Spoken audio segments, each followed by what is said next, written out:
السلام علیکم کلاس 7۔ اب ہم اپنا دوسرا سبق شروع کر رہے ہیں اردو کا۔ کتابیں نکال لیجیے اپنی اور کھولیں صفحہ نمبر 8۔ اب میں یہاں سے پڑھنا شروع کر رہی ہوں، کھولیے سب نے۔ اب میں یہاں سے پڑھنا شروع کر رہی ہوں اور ساتھ ساتھ آپ جو مشکل الفاظ ہیں اس کو خط کشیدہ کرتے جائیے گا اور اس کے معنی جو ہے وہ لکھتے جائیے گا، اور آپ کی بک کے آخر میں جو فرنگ ہے اس وہاں پر بھی معنی ہیں، ادھر سے بھی کنفرم کیجیے گا کہ پھر وہ اپنے کاپی میں کرنے ہوں گے۔ چلیے یہاں سے شروع کرتے ہیں۔ دوپہر کے وقت عرب کے تپتے ہوئے ریگستان پر، تپتے ہوئے یعنی دھوپ کی تپش سے وہ بہت زیادہ گرم ہو رہی تھی ریگستان کی مٹی۔ تپتے ہوئے ریگستان پر ایک عرب نوجوان اونٹ پر سوار تیزی سے ایک طرف جا رہا تھا۔ وہ اس کوشش میں تھا کہ کوئی نخلستان مل جائے۔ نخلستان ہوتا ہے صحرا میں ایسی جگہ جہاں پر ہریالی ہو اور پانی موجود ہو، وہ نخلستان کہلاتا ہے۔ وہ اس کوشش میں تھا کہ کوئی نخلستان مل جائے تو وہ گرمی کی اس سخت دوپہر میں آرام کر سکے۔ کہیں دور اسے کھجور کے درختوں کا ایک جھنڈ نظر آیا۔ اس نے اونٹ کو اور تیز کر دیا۔ کچھ دیر بعد وہ ایک خوبصورت نخلستان میں پہنچ گیا۔ درختوں کے سائے میں آیا اور اونٹ کو بٹھا کر اس پر سے اترا اور اس کا گھٹنا باندھ دیا۔ گھٹنا باندھ دیا یعنی ٹانگ موڑی اور اس کے گھٹنے کو ٹانگ کے ساتھ اس طرح کر کے باندھ دیا۔ چشمے سے ہاتھ منہ دھویا اور پانی پی کر درختوں کے سائے میں لیٹ گیا۔ لیٹتے ہی اس کی آنکھ لگ گئی۔ زیادہ دیر نہ گزری تھی کہ اونٹ نے اٹھنے کی کوشش کی، جس سے اس کے گھٹنے کی رسی کھل گئی اور وہ درختوں کے پتے۔ نخلستان کے بوڑھے مالک نے نوجوان کو آوازیں دی مگر وہ تو گہری نیند سو رہا تھا۔ اس پر بوڑھے نے ایک پتھر اٹھا کر اونٹ کو دے مارا جو اس کے سر میں لگا۔ اتفاق کی بات ہے کہ یہ ضرب ایسی کاری ثابت ہوئی کہ اونٹ وہیں ڈھیر ہو گیا۔ کاری کا مطلب ہوتا ہے شدید، ضرب کا مطلب ہوتا ہے چوٹ۔ پچھلے پہر نوجوان بیدار ہوا یعنی جاگا اور ادھر ادھر اونٹ تلاش کرنے لگا۔ کچھ دیر بعد باغ میں اسے اپنا اونٹ مردہ حالت میں یعنی مرا ہوا ملا، جس کا کافی خون بہہ چکا تھا۔ یہ دیکھ کر نوجوان کی آنکھوں میں خون اتر آیا۔ سامنے اس نے دیکھا کہ ایک بوڑھا اس کی طرف چلا آ رہا ہے۔ نوجوان نے کڑک کر پوچھا، یعنی سخت لہجے میں غصے میں پوچھا، میرے اونٹ کو کس نے مارا؟ بوڑھے کے منہ سے ابھی الفاظ نکلے ہی تھے کہ اتفاقیہ طور پر، اتفاقیہ کے معنی کیا ہوتے ہیں؟ بے ارادہ یا اچانک۔ ابھی بوڑھے کے منہ سے یہ الفاظ نکلے ہی تھے کہ اتفاقیہ طور پر یہ مجھ سے ہوا ہے، تو نوجوان نے جھپٹ کر اس کا گلا دبوچ لیا۔ فوراً ہی بوڑھے کا بے جان لاشا زمین پر پڑا تھا۔ لاشا کا مطلب ہے لاش۔ بے جان لاشا زمین پر پڑا تھا۔ نوجوان ابھی حیرت سے بوڑھے کی لاش کو دیکھ ہی رہا تھا کہ پیچھے سے دو نوجوانوں نے آ کر اس مسافر کو پکڑ لیا۔ خلیفہ دوم حضرت عمر فاروق رضی اللہ تعالیٰ عنہ کا عہد حکومت تھا۔ مدینہ اس جگہ سے قریب ہی تھا۔ بوڑھے کے بیٹے نوجوان کو پکڑ کر دربارے فاروقی میں لائے اور عرض کیا کہ اس نوجوان نے ہمارے بوڑھے باپ کو بے وجہ ہلاک کر دیا۔ نوجوان نے معذرت کرتے ہوئے اقبال جرم کیا۔ معذرت کا مطلب ہوتا ہے معافی مانگی۔ اقبال جرم کا مطلب ہوتا ہے، اقبال کا یہاں میننگ ہے اقرار کرنا۔ اقبال جرم یعنی اپنے جرم کا اقرار کیا، اس نے اپنی غلطی مان لی، تسلیم کیا۔ حضرت عمر فاروق رضی اللہ عنہ نے بوڑھے کو ہلاک کرنے کے جرم میں اسے سزائے موت کا حکم سنایا، کیونکہ قرآن کے مطابق کیا ہے، جان کے بدلے جان۔ اب کیونکہ یہ قتل ہوا تھا اور اس نے اقبال جرم بھی کیا، یعنی اپنے جرم کا اعتراف کیا، مان لیا، تسلیم کیا، تو حضرت عمر فاروق نے اسے جو ہے وہ سزائے موت سنا دی۔ جب امیر المومنین نے اس نوجوان سے اس کی آخری خواہش دریافت فرمائی تو اس نے درخواست کی، اے امیر المومنین، نبی کریم صلی اللہ علیہ وآلہ وسلم کا ارشاد ہے کہ اپنے سر پر قرض لے کر نہ مرو، کیونکہ جو قرض دار ہوتا ہے چاہے وہ کتنا بھی نیک ہو، لیکن جب تک اس کا قرض ادا نہیں ہوتا وہ جنت کی راہ میں رکاوٹ بنتا ہے، وہ جنت میں نہیں جا سکے گا۔ اس لیے کوشش کرنی چاہیے کہ قرض لیا ہی نہ جائے، جتنا ہو اسی میں گزارا کرے، لیکن بہرحال اگر بہت ضرورت پڑے تو لے سکتے ہیں، لیکن قرض کی ادائیگی مرنے سے پہلے ہو جانی چاہیے۔ تو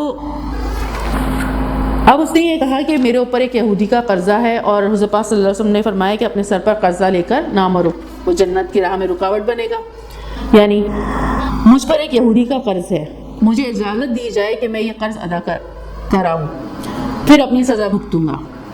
حضرت عمر فاروق رضی اللہ تعالیٰ عنہ نے فرمایا اگر کوئی تمہاری ضمانت دے سکے تو عارضی طور پر رہا کرنے میں مجھے کوئی عذر نہ ہوگا.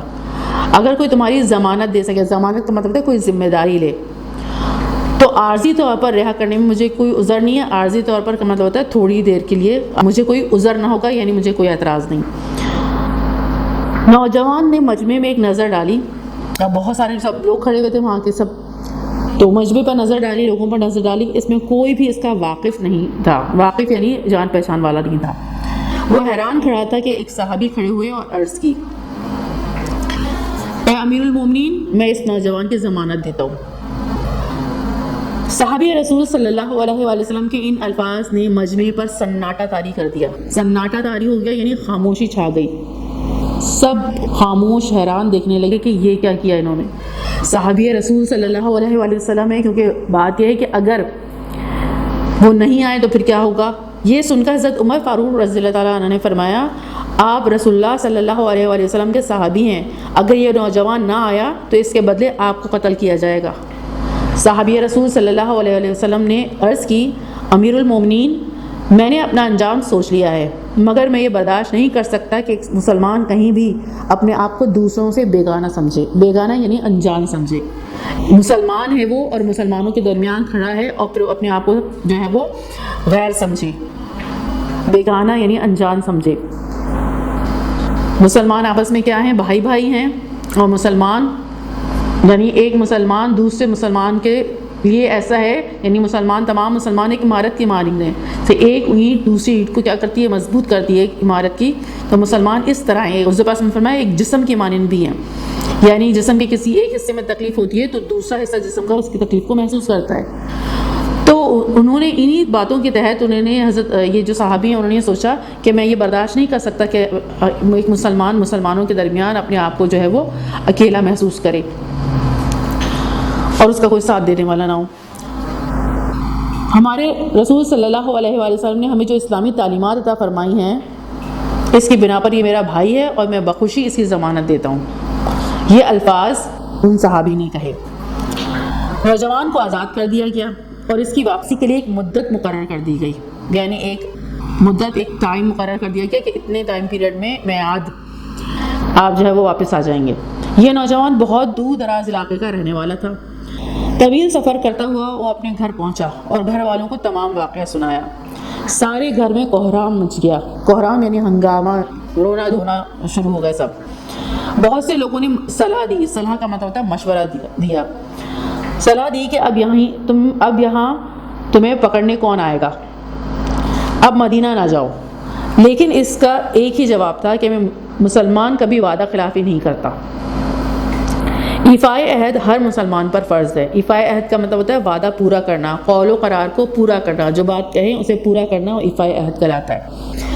اس لیے میں ضرور جاؤں گا. یہودی کا قرض بے باک کرنے کے بعد، بے باک یعنی ادا کرنے کے بعد، وہ ایک تیز رفتار اونٹلی لے کر مدینہ منورہ کی طرف چل پڑا.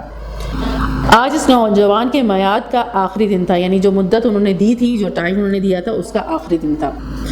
سب کو یقین تھا کہ صحابی رسول صلی اللہ علیہ وآلہ وسلم آج اس عربی نوجوان کے بدلے قتل کر دیے جائیں گے، کیونکہ ابھی تک وہ آیا نہیں تھا اور آج آخری دن تھا، اور اگر یہ دن بھی گزر جاتا تو پھر وہ صحابی جو ہے جنہوں نے ضمانت لی تھی وہ اس نوجوان کے بدلے قتل کر دیے جاتے. حضرت عمر فاروق رضی اللہ تعالیٰ عنہ بھی پریشان تھے. جو وقت گزرتا جا رہا تھا، یعنی جیسے جیسے وقت گزرتا جا رہا تھا، سب کی پریشانی بڑھتی جا رہی تھی. عوام کی نگاہیں آنے والے راستے پر جمی ہوئی تھی، کیونکہ سب کو ان صحابی رسول سے بھی بہت زیادہ کیا تھی؟ محبت تھی، کیونکہ اللہ کے رسول کے صحابی تھے. حضرت عمر فاروق رضی اللہ عنہ کو بھی ان سے بہت محبت تھی اور ساری عوام کو بھی.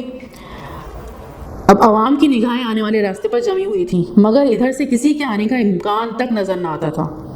اب وقت ختم ہوتا جا رہا تھا.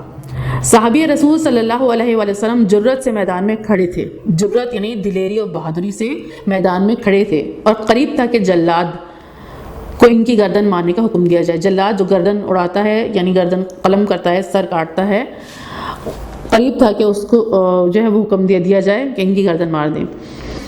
کہ اچانک مجمع میں ایک شور بلند ہوا، ٹھہرو، ادھر دیکھو، گرد و غبار اڑ رہا ہے، شاید کوئی آ رہا ہے. تھوڑی دیر بعد ہی اونٹنی پر سوار نوجوان آتا نظر آیا۔ لوگ پکار اٹھے، دیکھو وہ نوجوان آ رہا ہے۔ زیادہ دیر نہ گزری تھی کہ وہ نوجوان اس مجمع میں تھا۔ اس نے اونٹنی سے اترتے ہی معذرت کی، یعنی معافی مانگی کہ میری ذہن کا تنگ ٹوٹ گیا تھا۔ ذہن کہتے ہیں چمڑے کی جو سیٹ ہوتی ہے، نشست ہوتی ہے، جو جانور کے اوپر رکھ کے جو ہے سوار بیٹھتا ہے، اسے ذہن کہتے ہیں، اور تنگ کہتے ہیں تسمہ جس سے اسے باندھا جاتا ہے۔ تو اس نے کہا کہ میری ذہن کا تنگ ٹوٹ گیا تھا، جس کے باعث مجھے کچھ دیر رکنا پڑا۔ مجھے خوشی ہے کہ میرے محسن کی جان بچ گئی۔ محسن یعنی احسان کیا، جنہوں نے یعنی جو صحابی نے احسان کیا تھا، تو احسان کرنے والا محسن کہلاتا ہے۔ مجھے خوشی ہے کہ میرے محسن کی جان بچ گئی، اب میں ہر سزا بھگتنے کے لیے تیار ہوں۔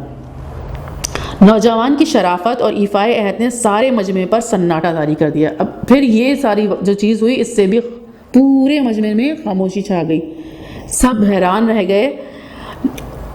اب لوگ دل سے اس کی سلامتی کی دعائیں مانگنے لگے، یعنی اتنا بہترین انسان تھا کہ اب لوگوں کے دل اس کے لیے نرم ہو گئے، اور اس کی سلامتی کے لیے، اس کے بچ جانے کے لیے پورا مجمع دعائیں کرنے لگا۔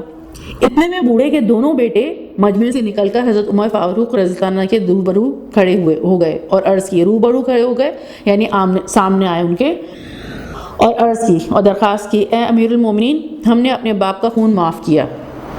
ہم نہیں چاہتے کہ ایک ایسا سچا مسلمان ہماری وجہ سے موت کے گھاٹ اتارا جائے۔ یہ سن کر حضرت عمر فاروق رضی اللہ عنہ کی آنکھوں میں مسرت کے آنسو آ گئے اور فرمایا، مسرت یعنی خوشی سے آنسو آ گئے اور فرمایا، خدا کی قسم میری بھی یہی خواہش تھی کہ کسی طرح یہ نوجوان بچ جائیں۔ اس احسان کے لیے میں تمہارا شکر گزار ہوں۔ اور جو امیر المومنین حضرت عمر فاروق رضی اللہ عنہ کی بھی یہی خواہش تھی کہ ایسا مسلمان قتل نہیں ہونا چاہیے، ایسے مسلمان جو ہے وہ اس کی جان جانی نہیں چاہیے، یہ بچ جائے۔ لیکن حضرت عمر فاروق رضی اللہ عنہ نے خود فیصلہ نہیں کیا، جبکہ وہ حاکم تھے، کیونکہ یہ اصل حق جو ہے معاف کر دینے کا، اصل حق مقتول کے لواحقین کا ہوتا ہے، یعنی اس کے جو رشتہ دار ہوتے ہیں ان کا حق ہوتا ہے، کوئی دوسرا اسے معاف نہیں کر سکتا۔ تو حضرت عمر فاروق رضی اللہ عنہ تو معاف نہیں کر سکتے تھے، کیونکہ اللہ تعالیٰ نے یہ حق جو ہے وہ اس کے گھر والوں کو دیا ہے، اور حضرت عمر فاروق رضی اللہ عنہ اللہ کے خلاف تو نہیں چل سکتے تھے، اور وہاں پر اسلامی نظام جو ہے وہ اللہ کے رسول نے نافذ کر دیا تھا، اور یہ سارے کے سارے اللہ کے قوانین اور اللہ کی تمام باتوں کو کیا ہے ماننے والے تھے لوگ۔ لیکن ان کے دل میں یہ خواہش تھی کہ یہ جو ہے وہ معاف کر دیا جائے، اور پھر کیا ہوا کہ ان نوجوانوں نے بھی اس کو کیا کر دیا، معاف کیا۔ تو انہوں نے حضرت عمر فاروق نے اس کو اپنے اوپر احسان سمجھا۔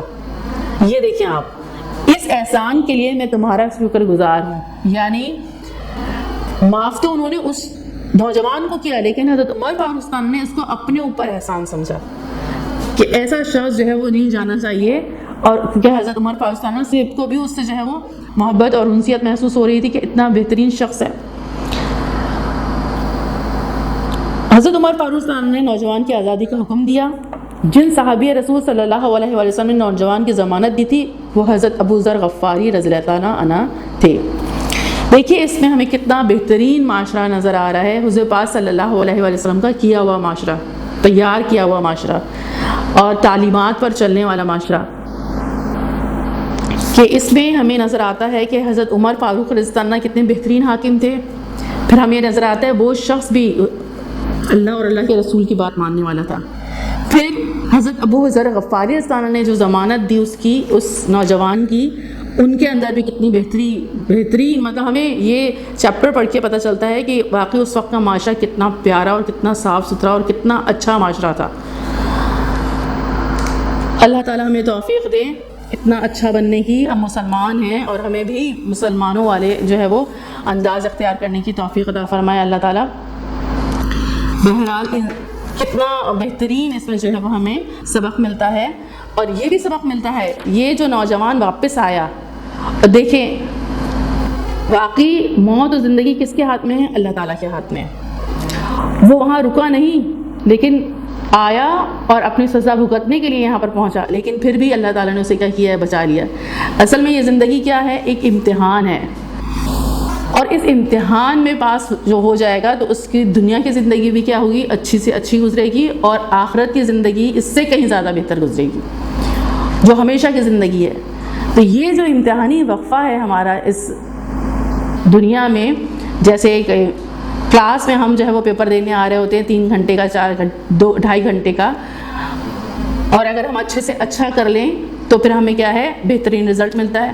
اسی طریقے سے اس دنیا میں اگر ہم اچھے سے اچھا کر لیں، اور اچھے سے اچھا ہم کر سکتے ہیں اللہ اور اللہ کے رسول کی باتوں کے مطابق اگر ہم زندگی گزاریں، اور اس بات پہ بھروسہ کریں کہ موت و زندگی کس کے ہاتھ میں ہے؟ اللہ تعالیٰ کے ہاتھ میں.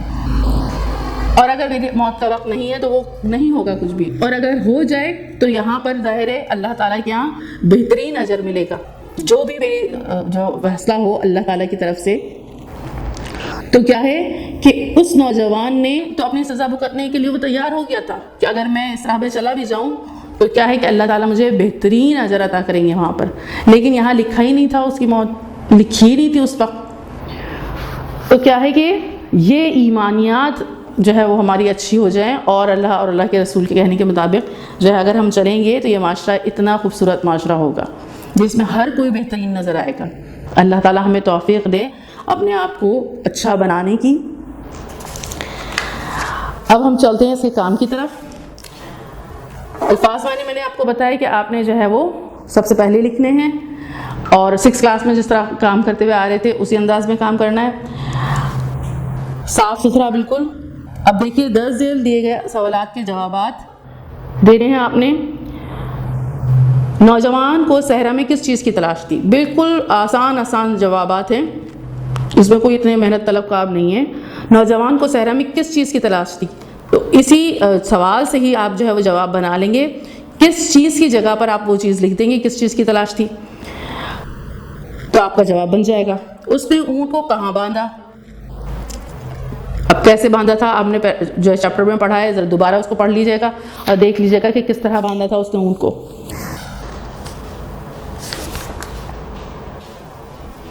اب میں بتا نہیں رہی ہوں، آپ خود کیجیے گا، کیونکہ اب 7th میں آ گئے ہیں. ابھی سے اگر آپ سینٹینسز لکھنا نہیں سیکھیں گے اور جوابات دینا نہیں سیکھیں گے تو بڑی کلاس میں بھی آپ کو کرنا نہیں آئے گا. یہ خود کیجیے گا.